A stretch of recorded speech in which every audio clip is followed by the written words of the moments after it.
A community service of the Boyle Heights Arts Conservatory, broadcasting live on your FM dial and streaming on kqbhla.com. And I'm here tonight with my guest, Blazzphemy from Virgil Village out in East Hollywood, holding it down for everyone out there. And we're going to dive. Oh, hey, yo, no, we're going to dive back in there really quick and talk about this upbringing. You know, we're going to see, you know, what he was into, and we'll just let him kind of, we learned about who he was, what he did, and adult blasphemy. Let's talk about kid blasphemy. Who was Blazzphemy before blasphemy was blasphemy? You crazy with that? Hey man, so growing up, man, I seen a lot of things, right? Because I grew up with just my mom's, and she was the one holding it down, for me and my little bro. And so, the younger Blazzphemy was definitely a knucklehead for sure, man. Anywhere I went, man, like if you were the type to beef with one of my homies or something like that, and like you wanted to fight my homie, like I wouldn't let you fight my homie. I'll fight you for trying to fight my homie. Right. You know what I mean? And so, I had a lot of love for that. In a way, because like, oh, this guy, like he'll have her back, and if I mess with you, cool, like we were really cool, you my dog, and so that's how it was. I was a knucklehead,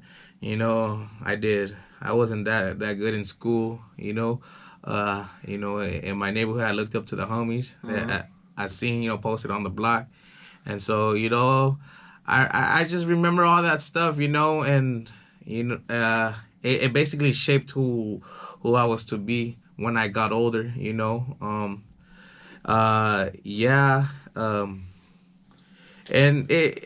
that time, I didn't have a father figure or anything like that, so most definitely I was looking to see, who could I look up to, and there was definitely, my homies, the homies and stuff like that.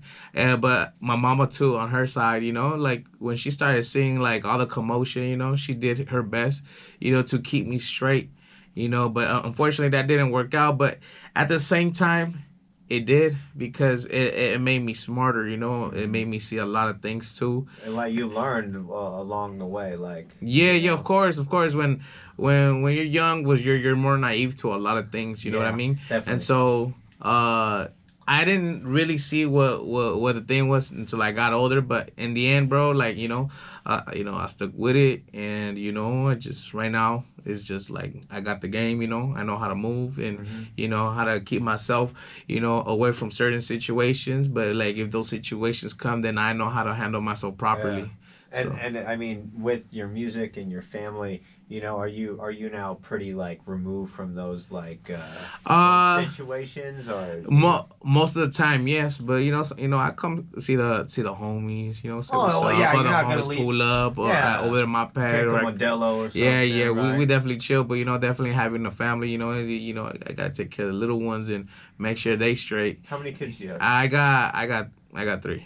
Oh, okay. So for you already, you with your youth and not having a father figure, it even probably motivates you more. Yeah, most definitely too, man. It's like sometimes, like, don't get me wrong, I'll be like, man, I'm in the neighborhood and stuff like that, but at the end of the day, I do gotta watch out for my kids, because I want them growing up the way I did, no father figure, nobody like, putting me straight, maybe got me into a certain sport at a young age, or which I did, but it all came back, like it all came back, like, bro, like going to the hood and then boom and stuff like that, get into situations, but thankfully, bro, everything came out to be, good, I know a lot of my homeboys too that are still on the block doing their thing, but like, now it's just like shit. I'm getting, excuse my language again. I'm getting my money, and you just make sure I'm straight, my family's straight. And so you say you reside now out in the IE, like Coachella Valley, yeah. Coachella, so what, Indio area? No, more towards like Palm Springs. Like Cabazon, like Banning? Yeah, Palm Springs. Palm Springs, around Palm Springs, yeah. It's nice out there. It's hot. I know. It's hot. It's nice.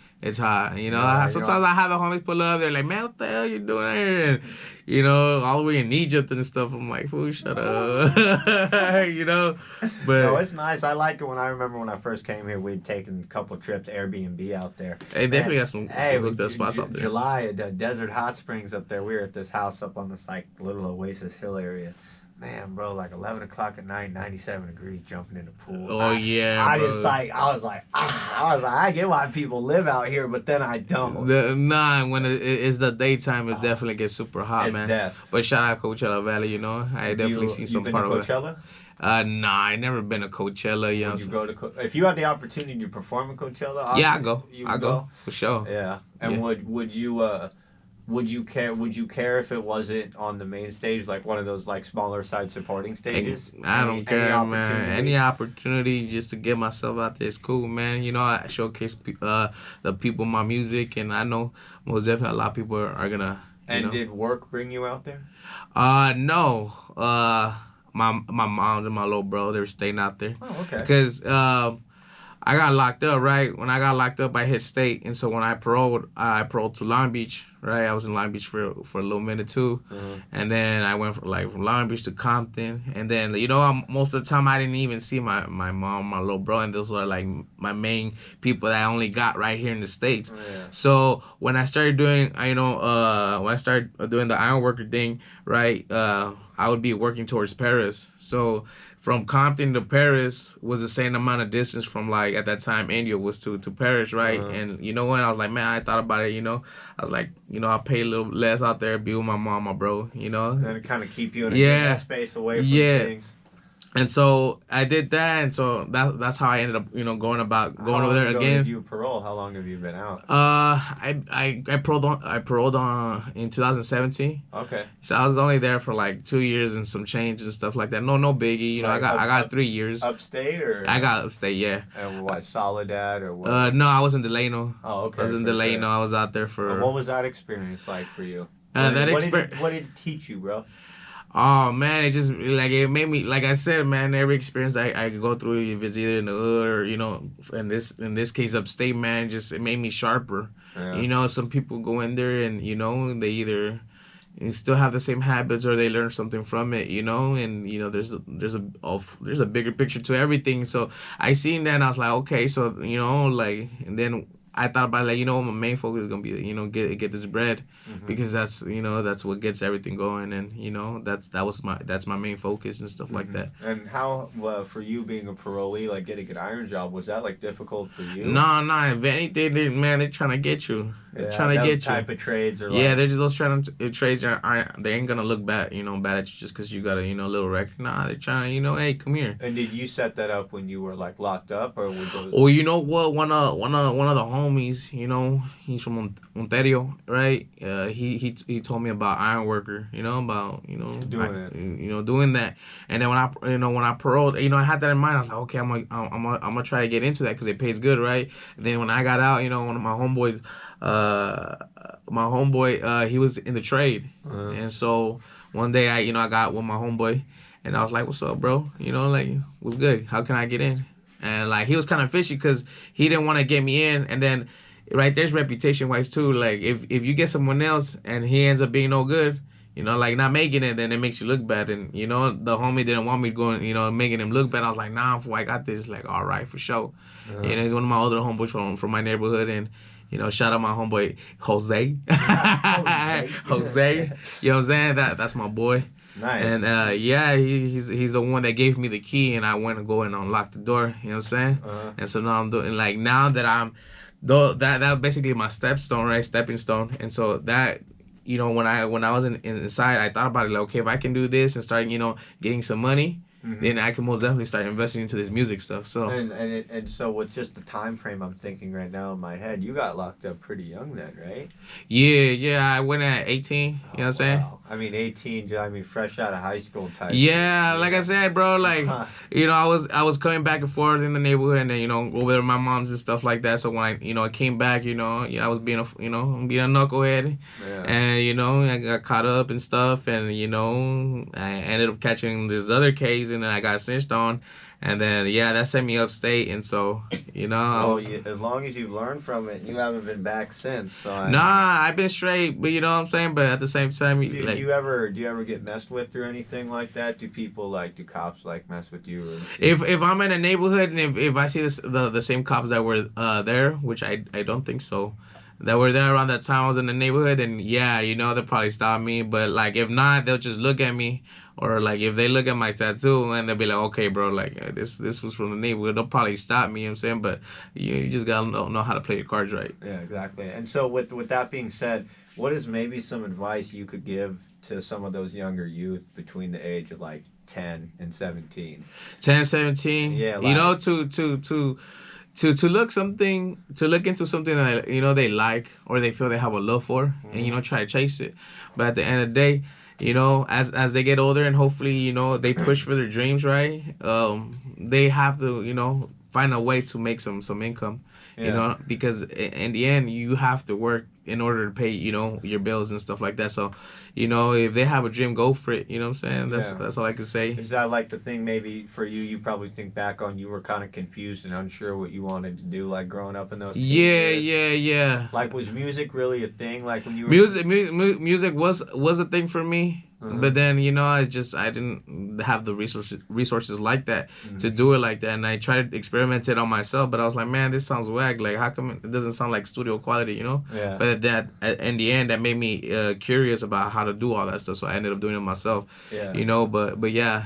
And it was something you stayed with, and then once you got out, you kind of then just like... I focus on getting my bread up for sure. Yeah. Because that's the main thing. And then you've been really putting stuff out the last few years steady, but at first it was like getting out, establishing yourself. Yes, exactly. And like just rebranding yourself and just like, telling yourself, I got my family, I have all these people that I'm responsible for, they care about me, they love me, That's good too, because it seems like now, even with your kids, you have a good support system now, like with everything you have going on in your life. Yeah, of course I do. I got my mom, my brother. That's what I'm saying. Like, you got good support, you got people. Yeah, well, definitely. If I can't watch them a certain day, I know they'll pull up and be like, all right, I got you, bro. Yeah. So that kind of helps me out too, but. And is there anything else, any other projects or anything that we can expect from you coming out? So most likely I'm gonna keep dropping them singles. You know what I'm saying? When I asked my my followers, right, my follower base, like what they wanted, and they like, I let them decide whether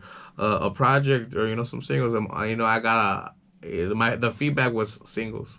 That's what a lot of artists, especially like in your genre, like Lane, like for example, say like Mike Sherm or Shoreline Mafia. Yeah. They've had drop a lot of singles, EPs, like little 3-track single EPs and stuff like that. And they catch motion. Because like if like say like nobody like knows me like that, right? Like that, right? Yeah. Like, so like if I'm dropping these projects, like who's gonna take their time to listen to it? To the whole project. Yeah, to the whole project, maybe a few songs, but if I steady keep dropping these singles and I keep pushing it to these people through the screen, then hopefully they'll be like, hey man, this guy's bad at, like, he's bad. Yeah. I want to see what he's about, so when I do drop a project, they'll be like, okay, let me see what this guy's about. But do you have any I guess let's say features that you want to features that you're trying to get on some future singles? Yeah. I'm definitely trying to tap in with the West, right? Like Phoenix, you know what I'm saying? He just showed up at, I think, like a Peso Pluma. Oh yeah, he just did that. Yeah, I seen that. That was a wild one. I was checking his IG this morning and I had seen that. I actually hit him up not that long ago. Like, what's up? Like, if he's around the area, Yeah, we gotta get you. We gotta get a Phoenix Selection Blazzphemy. Yeah, dude, that's gonna go hard, bro. That's gonna go hard, bro. They're some of my favorite artists in LA. I'll say that. Them, Coyote. Who else? I mean, there's so many good ones, but when it comes to like on the bigger side, definitely Phoenix and OGZ. It's just the way the way they flow, their pockets, their cadence, everything. It's just like no one does it like them. No, they definitely got their like. It's their, like their kind of stilo. just how like E40 is with his sound. It's just so different, unique. You can't really like moniker it, like no one else could take it or copy it. Yeah, for sure. I yeah, mean, they for sure like they actually paved the way for like a lot of like, a lot of people yeah. right now that trying to make it out. Yeah, like you got Money Side Suede too. He was one of them. Oh yeah, man. R.I.P. homeboy. And then they have who else?